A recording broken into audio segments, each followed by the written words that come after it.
Hey, it's me, TB, and today I'm bringing to you my worst books of 2020. There are only 5 books on this list, and it's because these books I can say without a doubt that I hate them, because I had a longer list, but then I realized that I didn't hate those books very much. I didn't hate half the list very much, so I cut them.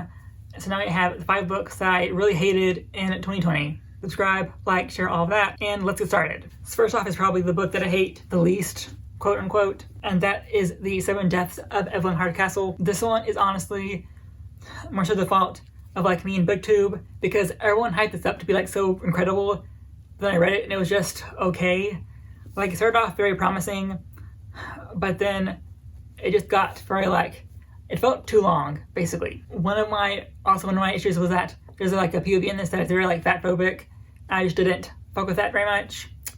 And it felt very there's no point to be fat phobic, but it was just there anyway, just for fun, I guess. And then the big reveals about what happens in this book, none of them hit very hard because it was just very it was a good twist, but it just didn't hit because I didn't care about anyone really. The atmosphere was great, however I did not get the big twists that would act like a gut punch that I was expecting. So yeah, this is basically a guy is told that he is going to go through the lives of 7 different people, and by the end of the 7th life, he has to figure out who is going to kill Evelyn Hardcastle. And yeah, it sounds really great, but I did not like the execution very much at all. Next is Unforgiven by Lauren Kate. This is a new book in the Fallen series that came out in 2015, I think. And as you should know, the Fallen series is one of my favorite series of all time.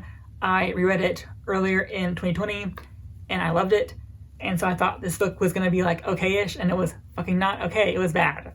So basically the issue with this one is that it's following one of the other love interests, Caine, and it basically ruins his character arc completely and makes him a totally different character just for this one novel, really.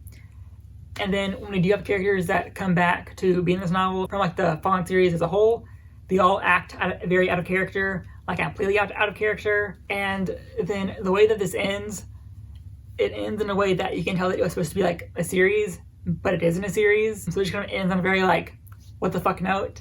And there's no conclusion for what happens afterwards. So we're just left here with this. I gave this 2 stars, I think. It probably deserved the 1, but yeah, it was just not great at all. And I kind of regret reading it, but I'm gonna keep it so I can have a full series on my shelves. Then in 3rd place, we have Halloween Party by Agatha Christie. This one was bad for multiple reasons. One, I'm pretty sure this is a pro novel, and pro just doesn't appear in this one really at all. And secondly, the reason for a person being killed made no sense really. So this one is basically following a murder that happens at a Halloween party.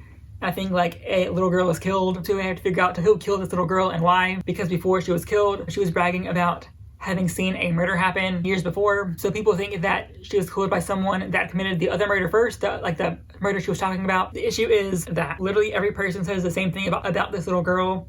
And basically everyone says that this little girl deserves to be killed because she was a two-faced bitch. Which, you know what, from all the perspectives on her, she probably was a little bit of a bitch.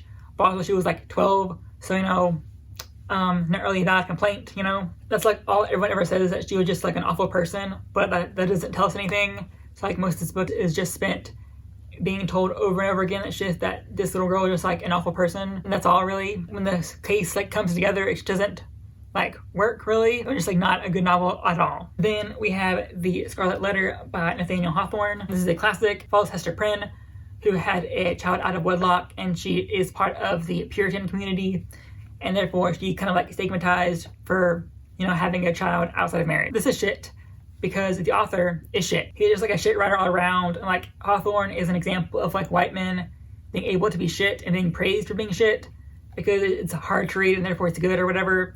But yeah, he's just a shit writer. Too much time meandering and describing shit that isn't important, and the conclusion was also just not great at all. And yeah, I just hated this book so much. It's one of those examples of classics that I think should be cut from curriculum because it's just not good at all. It's just shit. There's nothing positive about this experience. It's just shit, So yeah. And interestingly enough, even though this is talked about as if it is Hester's story, we spend the majority of the story through the eyes of men and not her at all. And finally, as the worst book in 2020, we have Mansfield Park by Jane Austen. And this is a surprise. I gave every other novel by her at least 5 stars. I think Emma has 4 stars. But yeah, this one has a 1 star because it was so shit. I knew that it was written differently than her other novels, so I knew that it was going to be like a different experience. But it was a bad experience. Basically, this novel is following Fanny Price, who's like brought in to her aunt's family because they are very rich, and they are kind of doing it to pat themselves on the back because Fanny's mother married below her class and is poor now, so she can't really afford to have all these kids going around. So Fanny's aunts had to take her in and basically use her as a servant girl, and you know, Austen-related plot ensues. The issue is the romance that we end up getting is so like creepy. And I say creepy because like they're cousins.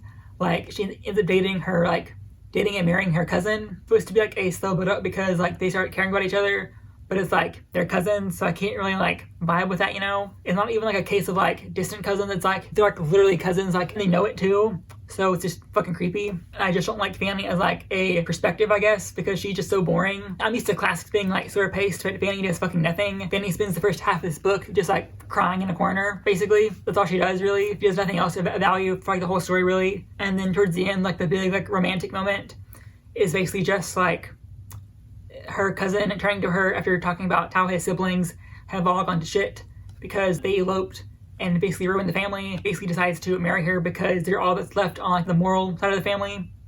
So yeah, there's not a good romance, not a good plot, not good characters. Everyone is just kind of shit. So yeah, nothing of value to talk about, really. I honestly recommend you never read this, ever. Read everything else by Jane Austen, and if you're like really desperate to read this, but otherwise just skip it because it is shit all around.